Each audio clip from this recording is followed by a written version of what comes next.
بسم اللہ الرحمن الرحیم. عزیز طلباء، آج ہم جماعت رہا قصہ نظم پیوستہ ہے شجر سے امید بہار رکھ، علامہ اقبال کی لکھی ہوئی یہ نظم، اس کا شعر نمبر 3 جو ہے نا اس کی آج ہم تشریح کریں گے. ہے تیرے گلستان میں، گلستان باغ کو کہتے ہیں، مراد یہاں پہ وطن ہے. فصل خزاں کا دور، فصل خزاں پتجھڑ کا موسم، دور عہد کو بھی کہتے ہیں، زمانے کو بھی کہتے ہیں، وقت کو بھی کہتے ہیں. خالی ہے جیب گل، پھولوں کی جیب، زرے قابل عیار سے، خالص سونے سے خالی، خالص سونے سے خالی سے. مفہوم: اے مسلمان تیرے باغ میں خزاں کا موسم ہے، اے مسلمان تیرے باغ میں خزاں کا موسم ہے اور پھولوں کی جیب خالص سونے سے محروم ہے. پھر دیکھیں، اے مسلمان تیرے باغ میں خزاں کا موسم ہے اور پھولوں کی جیب خالص سونے سے محروم ہو چکی ہے.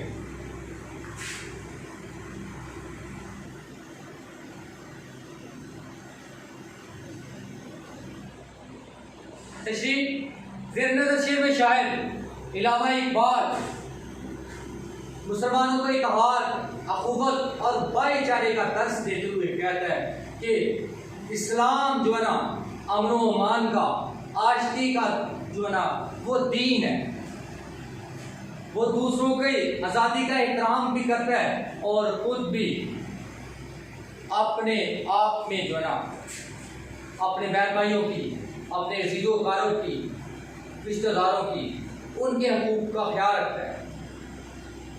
لیکن شاعر کہتا ہے کہ موجودہ دور کے مسلمان، ان کے اندر وہ جذبہ، وہ ہمت، وہ طاقت، وہ سب کا سب ختم ہو چکا ہے.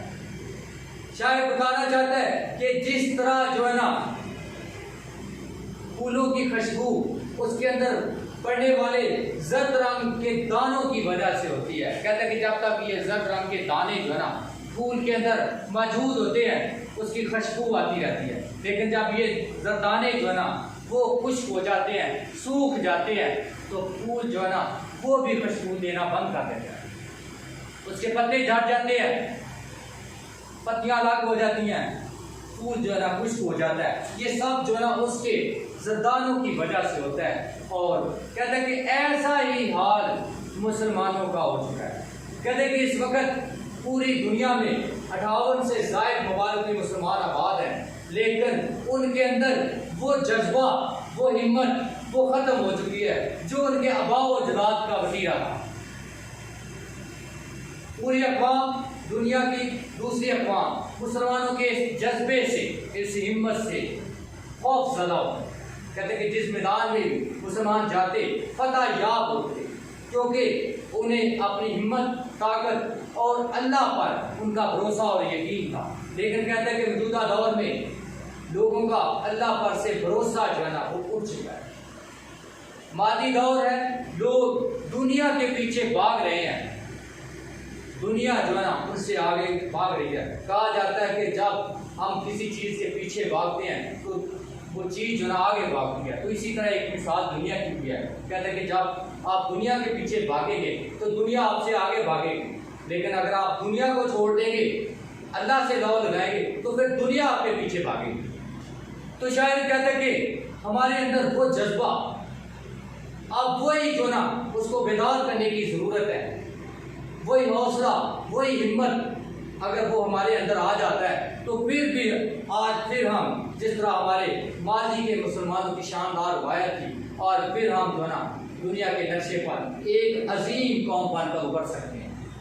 لیکن کہتے ہیں کہ اس کے لیے اپنی صفوں کے اندر اتحاد جو ہے نا اس کو شامل کرنا ہوگا. اور قرآن مجید میں اس کے متعلق واضح طور پر ارشاد ہے، تم سب اللہ کی رسی کو مضبوطی سے پکڑے رکھو، تم سب اللہ کی رسی کو مضبوطی سے پکڑے رکھو اور تفرقے میں نہ.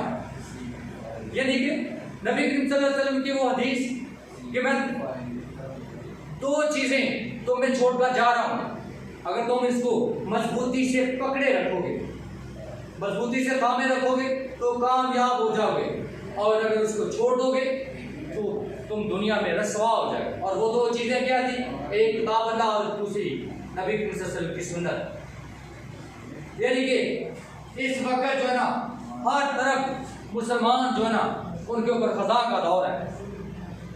غیر کی غلامی میں جو ہے نا وہ زندگی بسر کر رہے ہیں.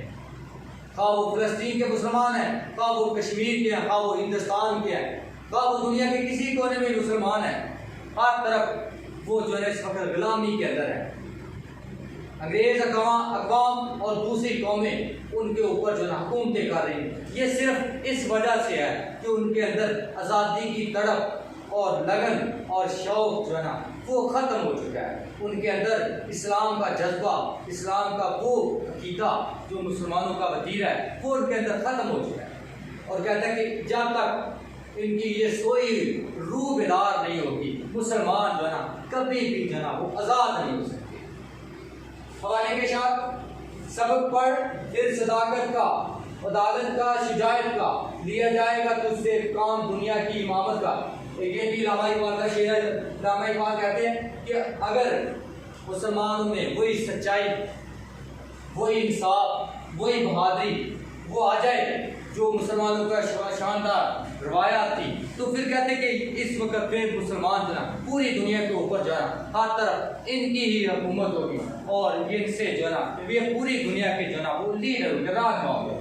نمبر 2، وہ زمانے میں معزز تھے مسلمان ہو کر تو تم خوار ہوئے تار کے غلام ہو کر. شاعر کہتا ہے کہ جب تک مسلمانوں نے قرآن کی تعلیمات کو اپنائے رکھا، اس کے اوپر عمل پیرا رہے، پوری دنیا میں مسلمانوں کی حکومت تھی. لیکن جب مسلمانوں نے قرآن مجید کی تعلیمات کو چھوڑ دیا تو وہ رسوا ہو کر ہے. نبی کریم صلی اللہ علیہ وسلم کی ایک حدیث، نبی صلی اللہ علیہ وسلم نے ارشاد فرمایا تھا کہ اللہ تعالیٰ بہت سی قوموں کو اس قرآن مجید کے مضبوطی سے پکڑنے کی وجہ سے ترقی دے گا اور اس کو چھوڑنے کی وجہ سے دنیا میں ذلیل و رسوا کر دے گا.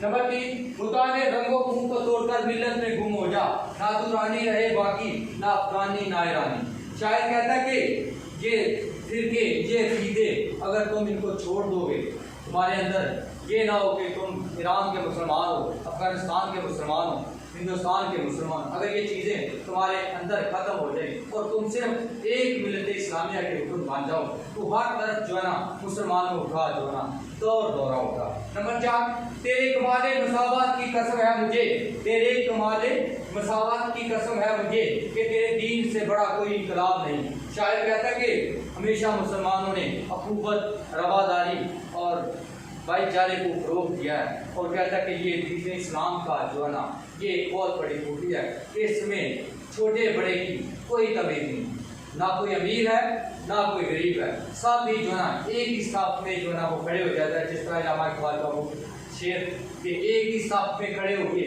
نہ مودو یاد، نہ کوئی بندہ رہا نہ کوئی بندہ نواز. نمبر 5، اپنی اصلیت پہ قائم تھا وہ جمعیت بھی تھی، چھوڑ کر کل کو پریشان کارواں تو ہوا.